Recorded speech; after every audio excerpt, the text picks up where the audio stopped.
خوب دوستان عزیز از ویدیو خیلی گپ زدگی من میبینی بخشش که دراز کشتگیم باید دراز بکشم شیشتن ممکن نیست.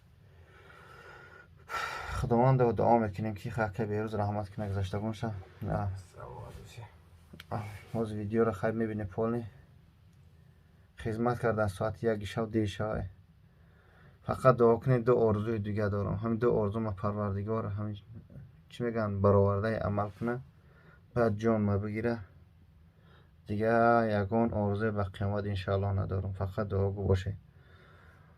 آرزو را خودتون انشالله میفهمید چی هستن.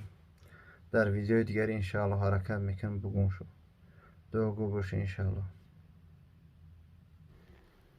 Assalomu alaykum va rahmatullohi va barakatuh barodaron aziz. من هستم دکتر بیروز محمدجانویچ. چنانکه که شما میبینید برادرای عزیز در نزد من قرار دارم. برادرمان بوجان که همه وقت شما را دستگیری میکرد بچورا من میدونم که در همه ویدیو بنیاد خیر سخاوت خسای گذراندگی است، لیکن این روز شده خودش بیمار شدگی است. این داکیومنتوش این دیسکش برادرمان گریژ پزوانوچ کشیدگی بو در خیلی دیاگنوز بسیار دوگو باشه در حق برادرمان.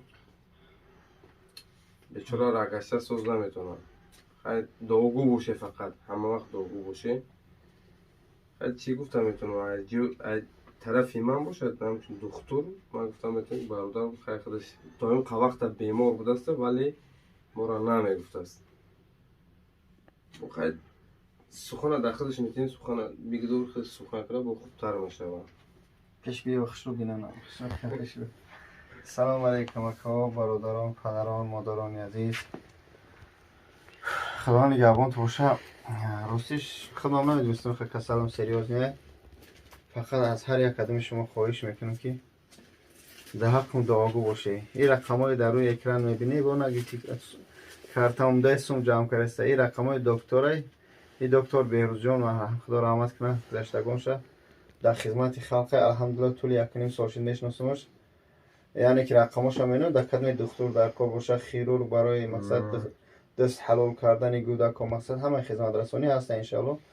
این رقماش هم با دایستم پونه پرته در بالا بزنیم. مقصد از این که از کپل موندیان همینجا دوستان. این کپل موندیان که برای دکتر چند روزه که باید کپل رو 7 روز باید 15 روز با پشت بزنیم. نکه 15 روز و باید راستش وضعیت این دیسکی که مثل امرتی کامپیوتر توموگرافی کردگی خلاصه وضعیت مو بیزبرنگه. فقط دعاگو باشه تا همین روز طول 1.5 سال بود 3 سال بود در خدمت مسلمانان خلق بدیم انشالله. با هستیم باوری داریم که شما دعای نیک فراموش نمیکنید در حق ما. از شما فقط یک کف دعا اگر که دعای شما رو بود اون کامنتر رو میبینم خوشحال میشم انشالله. از شما فقط واسه کمک چی میشود دعا پیش پروردگار که دعا کنه که پروردگار زنده شفا بیاوریم و دربار مردم مسلمانان رو خیزیم در خدمت باشیم. کانال برای پادپیسات کانال داریم. کانال داریم. کانال با نام ابن سینا. نه برادرمون چشم اصلی کسی در پایین میمونه. دوران 10,000 کنه بس ما دیگه. چند قوزی؟ 3,000. دوستان عزیز حرکت کنیم. دکتر مقصد همین شخصایی که درسترش در خدمت خلق مسلمانان هستند در خدمت مردم تاجیک هستند دستگیری کنه. یعنی از همون یا پادپیسات سایت نه تلفن دوازمین میشوه نه یوتیوبت میکفه بگیرید دستگیری کنه انشالله. دوستان عزیز میدارم باوری دارم که سخن می هیچگاه دزمین موندگی نیستی.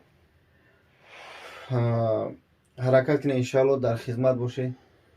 خصوصا دعاگو باشه. اکا بیروز جان رحمت کنه گذشتگان شه. من سلکه کنارش هم میمونم در تگ همین ویدیو دروی دکتر ابن سینا است که خیلی دستگیریش کنه انشالله. دعاگو باشه برادر جانم. ما در مترو لوبلینو الحمدلله جو حجامه خیلی مناقش شدیم. برادرها شاگردا کار کردن الحمدلله. به در خدمت این فقط دعاگو باشه. لیکن یا چی همه دوست می‌دارم. یا چی دیگه گفتنی هستم که بسیار دوروش آمدم خیلی دوروی خوب. بعضا دیگه جو میرفتیم مقصد دورو میبینیم دورو نه اونقدر ولی نگاه کرده هستم وقتی من توصیه شدم دوروش بنیاد خیلی دوروی شفا بخش میتونه از داروش استفاده بره. این را من گفتم میتونم. دیگه چی بگم؟ فقط داغو باشه که برادرم صحت شود و با خون فعالیت شروع کنه. میگه تا تشنه نمانی ندانی که آب چیست، تا گشنه نمانی ندونی نون چیه جوره، تا درد نکشی مقصد دردی بام درمانده را نمیفهمی.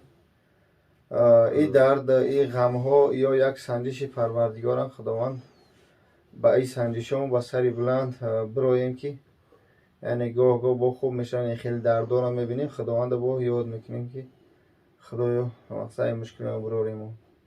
راستش کسلی مکنه نمیدونم با چه قدر حالی سریوز نیای جدی هستی. خیلی دیده سودیان همیرته کردیم همارا. خیلی انشاءالله فقط دعا کنید که چی میشود. السلام علیکم دوستان عزیز. سلام.